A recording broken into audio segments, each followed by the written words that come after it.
My name is Jeremy, this is Red Beans Recording, and here's another video. Seriously? Here is another video in the series where I am going over my tracks that I made for the YouTube music library. This is round 3. I have to burp, and I don't know when it's going to come out of my mouth, so I've been doing a series of videos where I walk through my Ableton sessions for these to show you what they look like. This video is going to be going over 2 of the chiller tracks, one called Absolutely Nothing and one called Lost and Found. If you don't know what the YouTube music library is, it's a whole bunch of tracks that YouTube has collected that you can use in your videos. You can monetize them. You can do whatever you want on YouTube with them, which is cool. So I've been contributing to that. I'll put links in the description as to where you can find those and links to the other videos that are part of this series. So let's get started.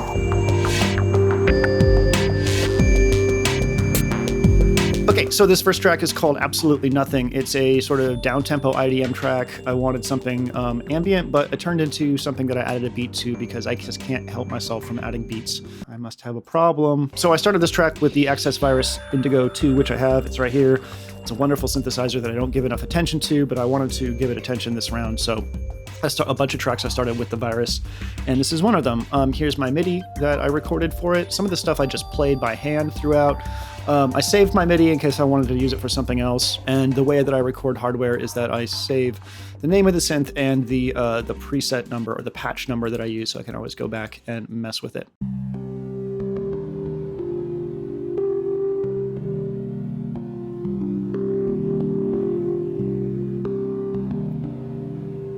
All right, so let's break that down. This was the first thing. I literally just played a series of like 4 notes over and over again in different sort of phases, almost like a Reichian kind of thing. Crunch right there. And then it needed some EQ because everything that comes out of the Virus is gigantic. So I needed to do some cutting here and there to make this fit into the mix.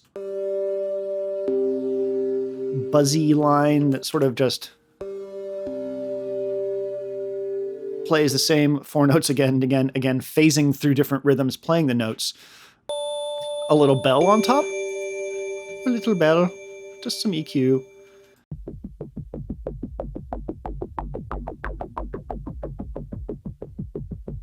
So originally when I was making this, I was like, okay, well, this is just going to be ambient. So I need to put like a rhythm thing underneath, sort of just a little bed.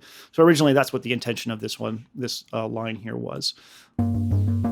A bigger ARP. So, and again, this is straight from the Virus. No effects on it. Someone in my Discord was complaining about that a lot of library music is too bombastic. It does too much. And you just want something as a bed that you can talk over and loop. And I have to agree, like, if I do want music underneath when I'm talking about stuff, I don't want it to be too upfront. I want it to be something that exists for the dialogue to have space in. So that was the main idea behind this track. The drums were really the standout stuff, and we got some interesting shit going on here. So let's talk about the drums. So let's take a look at this one first. Native Instruments, Complete Control, pulling from the Evolve Fry Heaviosity Contact Library, which is drums aimed towards cinematic stuff. Just had a really cool sound. Oops, I am not soloed. Really nice synthetic kind of sound, and you can hear those reverse bits. It's just different key zones on the keyboard. A lot of really cool stuff. So that's doing the sort of main drum sound, the stuff that's going to nail down the kick and the main snare. Okay, so same kit, but I'm playing different sections of it. I'm playing the more like weird little hit sounds. Originally, all this stuff was in the same track, but I needed to break it out so I could mix them differently. When this ride and hi-hat and stuff come in, I start adding instances of replica to add a little bit more space to the sound. You can hear that pulsing sort of like high-end thing. Another thing of drums down here, I believe this is, again, the same kit, and you can see that it's basically doing the exact same thing that our main kit's doing, but this one has been auto-filtered and echoed to death. So let's take a listen to it.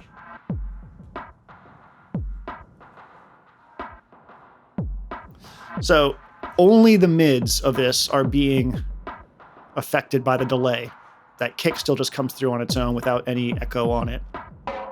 But all of the cool little hits that are happening, we've auto filtered them. We've added some drive via the auto filter, which is giving us that sort of saturated, distorted sound. And then we've added the echo, which is really nice. But same kit from up here, just affected differently. Simple shaker, just to give us a little bit of shake. Now this is where some fun begins. Some of the old Reactor modules are really, really, really cool. And this is one of the ones that sort of just plays.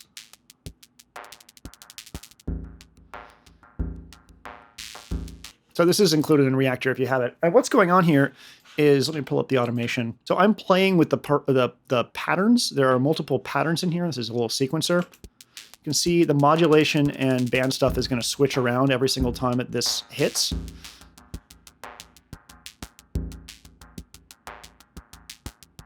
So this is endlessly sort of changing. Obviously it has a pattern down here that you can see.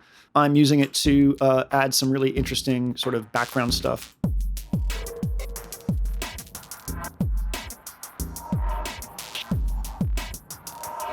I'm pretty proud of that. I think it's pretty cool. Oh yeah, I almost forgot our little friend here. We have a little breakdown section here. I need another texture. So I reached for this newer contact instrument called Straylight, which is absolutely magnificent. It is a cinematic texture and pad and melody and sequence sort of thing, in the line of some of the new stuff they've been doing where you have two waveforms that you can blend and manipulate. This one uses a lot of granular stuff. Look at all the grain here. And it's just full of really cool options.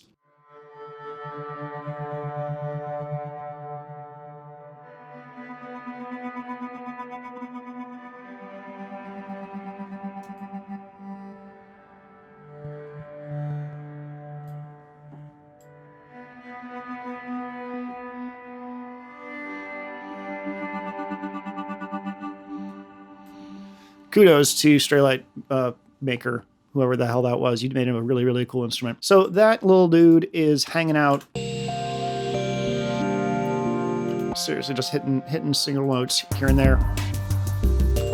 Just as a little texture. That, my friends, is the entirety of the track called Absolutely Nothing for the YouTube Music Library. Let's go on to the other sort of chill beat-driven track that I made for this. We are back with the second track in this video. It's called Lost and Found, and it came from an interesting circumstance. A company called Intimate Noise reached out, and they're a sample pack maker, and they were like, would you like to do a video on our samples? And generally, I don't really like to do that. It's not very fun for me, and I had a bad experience with a particular sample maker who basically, like, I made the track for them, I put it on my YouTube, and they just never said anything in return. I think they wanted something else, but like, they just rubbed me the wrong way.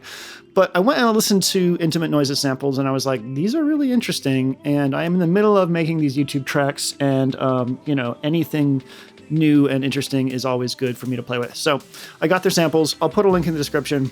You're going to hear a bunch from here. I really, really like them, and they definitely made this track. So this track was meant to be the chill future bass counterpart to the really up-tempo hard future bass one that I'll do in another video. So let's get started. This track started because I found this sound.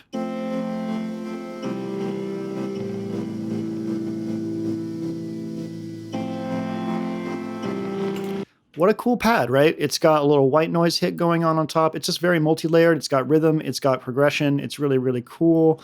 So that starts off, and then underneath it, I start dropping some other stuff from them.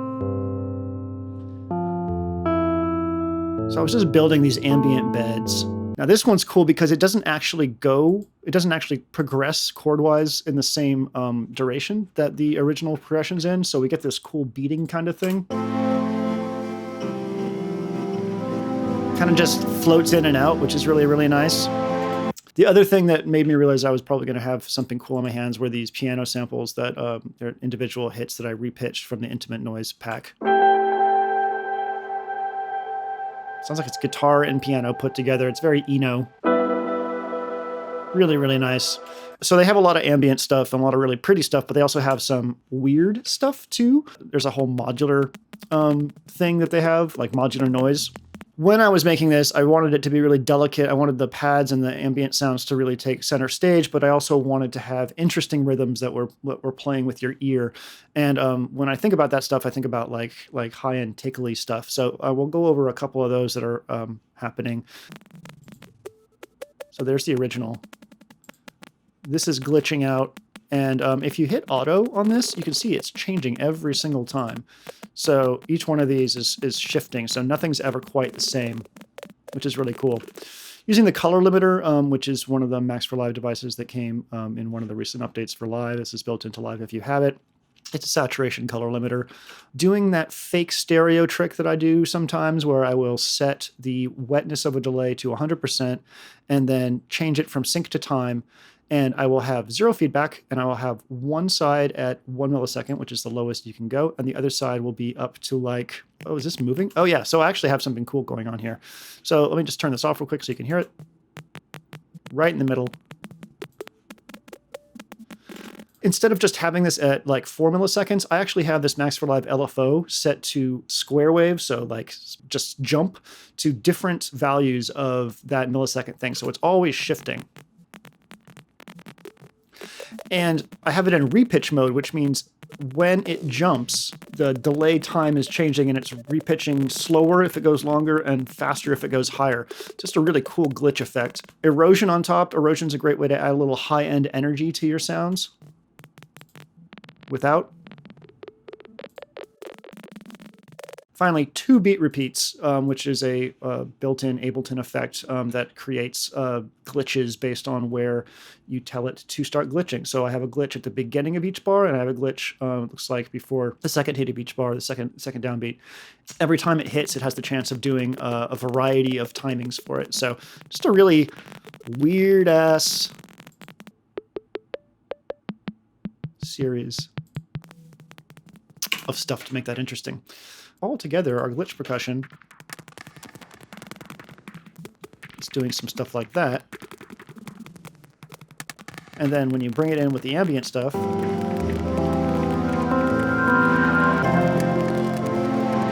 really, really interesting bed of sound. So here's the kit. Here's what I did.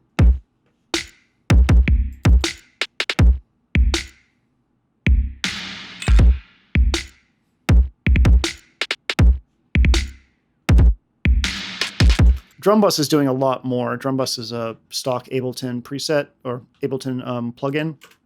So that's before. We're going to drive it. We're going to have some soft compression. We're taking off some of the top end, and we're actually using this boom thing, which I very rarely do. This is a subharmonic generator. So it is adding extra bass frequencies down below where the kick hits by listening for the kick as a key, and then adding those low-end frequencies, which is pretty cool. What is this? We got some like future bassy sort of trappy hi-hats.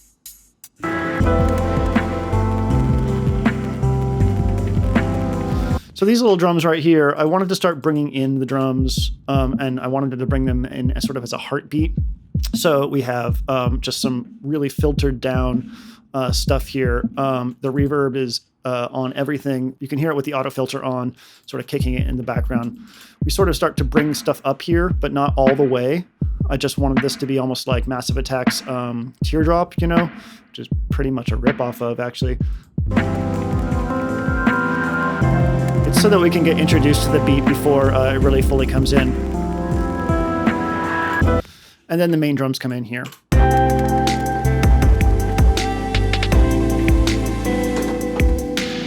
Okay, that leads us to the bass. The bass is a really simple series of stuff from Ableton's wavetable. So for this genre of music, you obviously need a sub. So this is about as simple as it gets for a sub. Set it to mono so it doesn't overwrite itself. You don't need multiple bass notes hitting at the same time. You can see just a simple sub. Later on, I bring in this second wave here.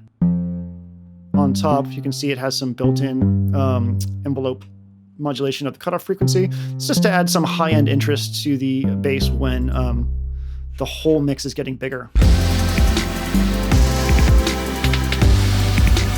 These guitar things are from the company Orbit. They make samples. They were the ones I didn't have a good experience with. But these guitar sounds are exactly what I was looking for, so they add a little bit of interest in the background.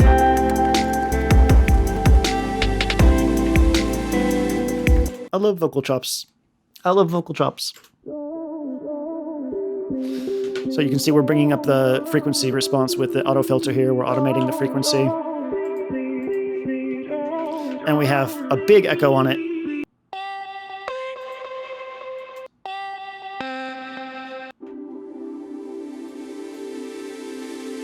It reminds me of Amnesiac era Radiohead. That leads us to the big pads that come in what isn't really a drop, but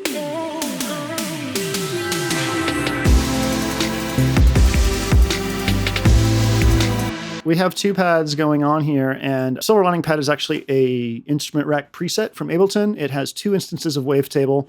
I have these 2 pads grouped and squashed together. Oh, you're actually hearing everything right now. Sorry. Here's what Silver Lining sounds like. Okay, so what's the second pad? Again, instrument rack from wavetable built into Ableton. 2 instances of wavetable going on. Side chaining and echo for each thing.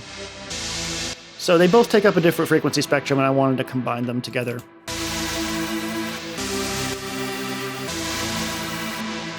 Biggin. This is all of our rises and stuff. No one cares about that. Wow, a riser. Wow, wow. Oh, wow. So amazing. When we're about 17 bars in, so second phrase, we had this little tiny wavetable piano, which is just really simple. Let's see what we got going on here. It is sine wave. God bless sine waves. They're beautiful. The cool thing about wavetable is this unison function. There are multiple modes of unison in here, and each one sort of has its own characteristic. Unison is a way to stack the sound that you're working with to give it more stereo spread or more body.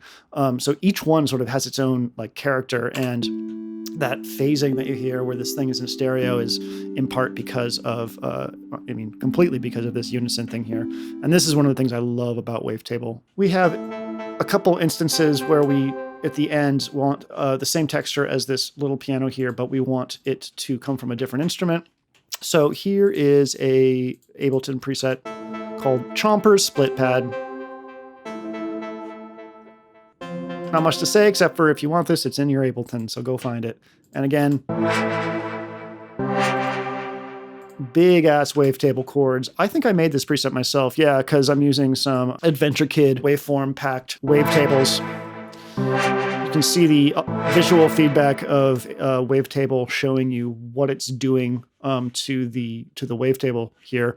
You can set any one of these things to modulate the position and pulse width and sync, or mirroring or restructuring of the wavetable. So I have LFO1 and envelopes set to affect not only the frequency but the wavetable itself. And the LFO is set to re-trigger, so it's almost acting like an envelope. Pretty cool. Needed a little ARP at the end, so we got ourselves... We're actually using tension here. This is a preset from Ableton's Ableton's instrument rack called Amethyst Harp. It uses their physical modeling string thing called tension. And I am using the LFOs to affect the steps, how much it goes up, like how many octaves it goes up. I'm also using it apparently to, oh no, this is automated. So I'm automated between 16th note rate for the arpeggiator and then 8th note. Hey, it's the Stranger Things chord. So yeah, if you want to tell me that this sounds like Stranger Things, go ahead. Leave a comment. Does this sound like Stranger Things? Stranger Things. Okay. I loved muted guitars, and I needed a little something in the middle for this. So this is an Ableton preset. As a physical model guitar pluck, that sounds really damn good, honestly. One of my favorite presets in the Ableton library.